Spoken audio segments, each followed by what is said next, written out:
This is the video for lesson number 7B, Calculating Correlation Coefficient. At the end of this lesson, you will be able to determine the correlation coefficient, R, given a bivariate dataset. You will continue interpreting this value. Before we get into tonight's worksheet, let's just recall what we ended off with class today.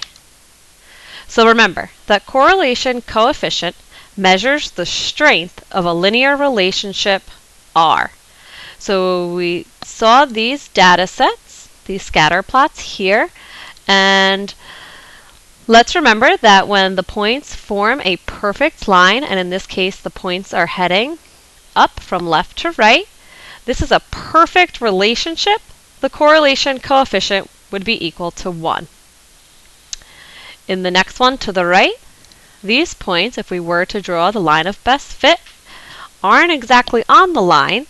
However, they're somewhat close, so the correlation coefficient here ended up being 71 hundredths.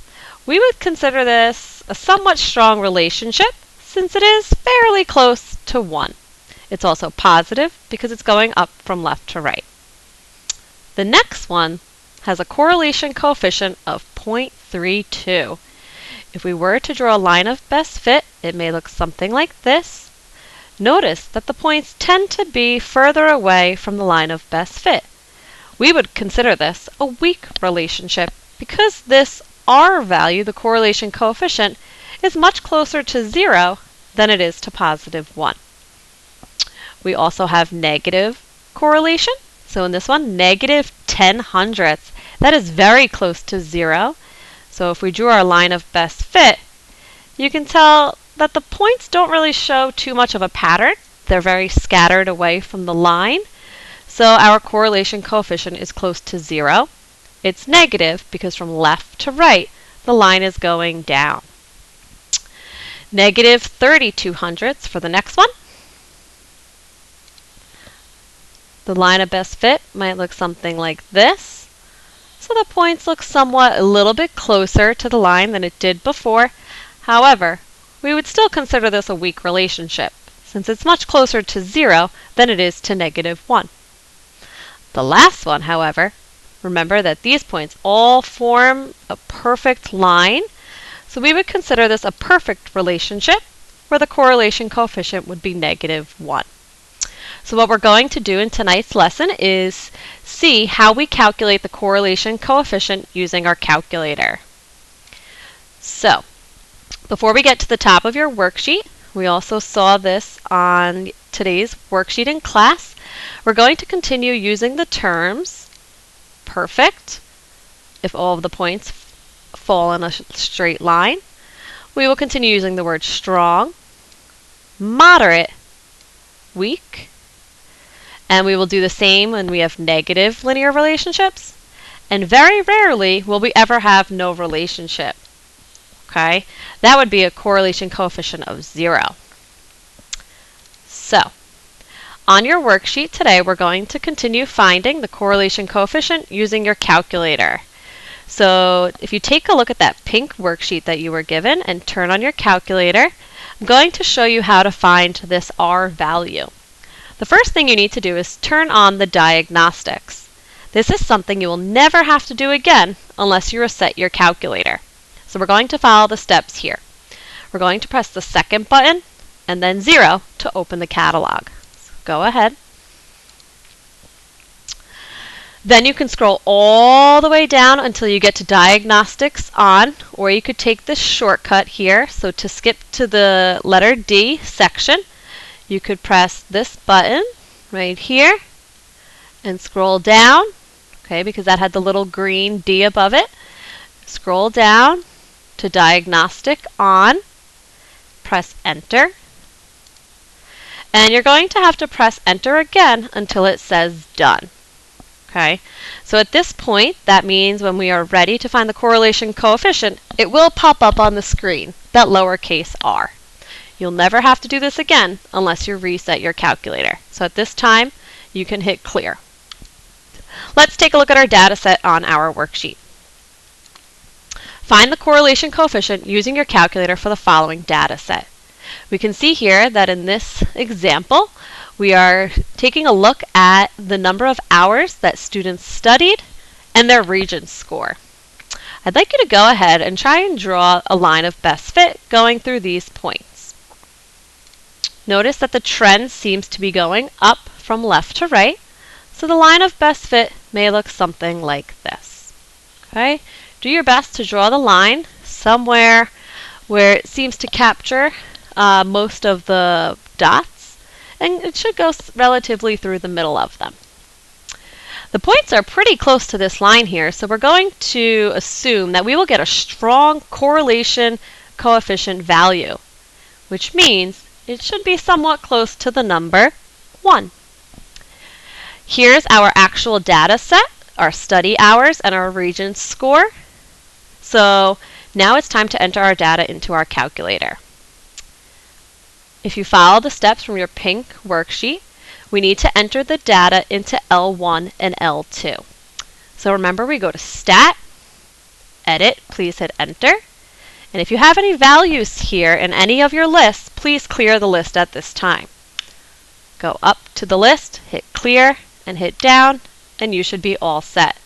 Please make sure that you are working in L1 and L2 for all of these examples. So we are going to enter all of the data on the left side of the table into L1 and all of the data on the right into L2. For example, our study hours here, these are going to be considered our X values, and these are our Y values.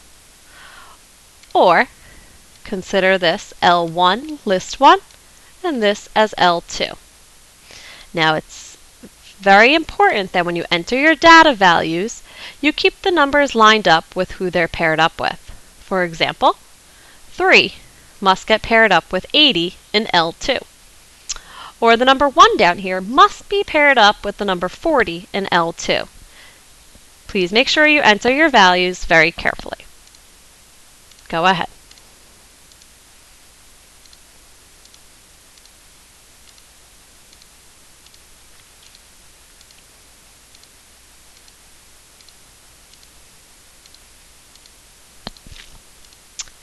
And then press the right arrow to get to L2 and enter in the Regents scores.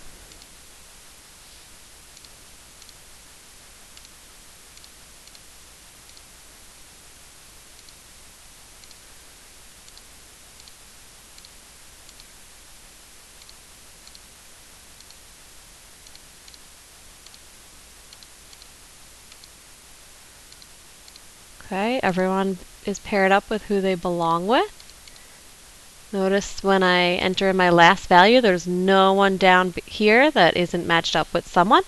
So we are all set now to find the correlation coefficient. If you go back to your pink sheet, you can actually skip step 2. You do not need to do that. And we can just go directly to step 3, where we are going to press the Stat button and go over to the left to the Calc menu, which we've done before in the past. Okay. In the past, we've chosen option 1 for 1 variable stats, but the other option we are going to use today, and it's the only other option we'll use for statistics right now, is option 4, which says Lin Reg. And we'll talk about in the next few lessons what this means. So please choose option 4 by hitting the number 4. You'll need to hit Enter maybe a couple times. I only need to hit it once, but please hit it until all of this information pops up on your screen. If you take a look all the way at the bottom, you should see your correlation coefficient, the lowercase r. So in this example, we're going to round to the nearest hundredth. So the correlation coefficient is 85 hundredths. Remember that this really means that there is a strong relationship between the number of hours a student studies and their Regents score. Why? Because the correlation coefficient is fairly close to the number 1. This means that the more hours a student spent studying, their Regents score increased. And if you think about it, do you really believe that the more hours a student spends studying, that their Regents score will increase?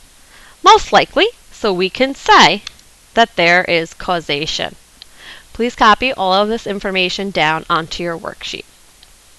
And then go to number 2.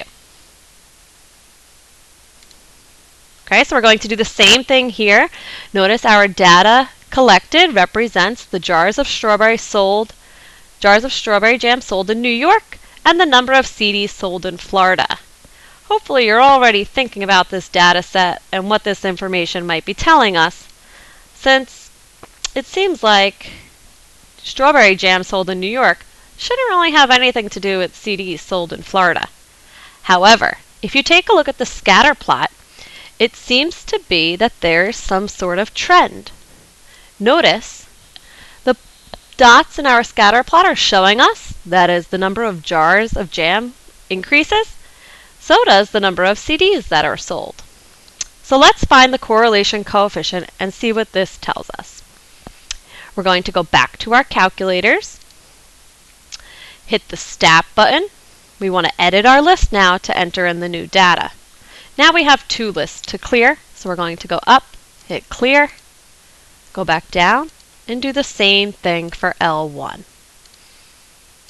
So I'm going to ask that you pause the video at this time so you can take a moment and enter all of your data into L1 and L2, and please hit play when you have that information inputted into your calculator. Okay, so remember the steps to finding the correlation coefficient once all of your data is inputted. Remember, we're going to assume that our correlation coefficient is going to be relatively strong because the points are so close together and they seem to show a nice trend. Let's find that value. We hit the Stat button, go over to Calc, and choose option 4. Hit enter a couple of times, depending on your calculator, until all of this information populates on your screen. Our correlation coefficient is down here, and wow, this one's really strong. So we're going to round to the nearest hundredth, and we will write down 96 hundredths. Okay, so this one is very strong. It's super close to the number 1. We know that it has a positive trend.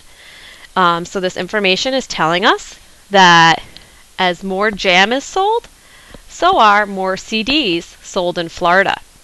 Now, if we think about that, that sounds sort of silly. Do you really think that the strawberry jam sold in New York causes more CDs to be sold in Florida? Absolutely not. So we will say that this has no causation. Please copy down this information and then move on to number 3.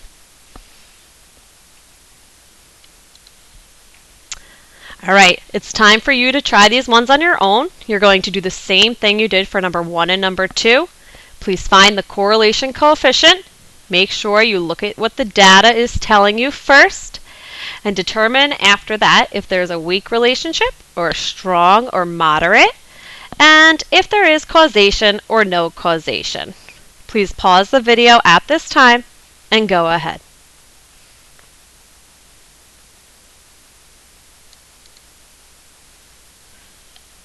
Okay, so for number 3, they were showing us the hours that were spent in the mall and the number of dollars that were spent. Our correlation coefficient ends up being negative, which means that this data that was collected tells us that the more hours someone spent in the mall, the less money they spent, which sounds sort of opposite than what we would assume would happen. So rounded to the nearest hundredth, it should be negative 26 hundredths. Okay, so this is a pretty weak relationship, and we would say that there really isn't much of a correlation between the hours in a mall and the money spent. Now, how could this be? Well, maybe there are some people that are just going to the mall to walk around and get some exercise, or maybe they're just going with a friend and not really spending much money. There's really not too much of a correlation in this data set. However, in number 4, the correlation coefficient for the calories in a hot dog and the amount of sodium in the hot dog looks like to be a pretty strong relationship, 94 hundredths. So as you increase, we can assume that as you increase the number of calories in a hot dog, we could predict the amount of sodium to also increase as well. There is causation for this one because it seems to make sense. So this wraps up how do you find the correlation coefficient. Remember, our objective for tonight was to be able to determine the correlation coefficient given a data set and interpret this value. We will continue this in class tomorrow, so please write down any questions or comments you may have about this lesson. And thanks for watching.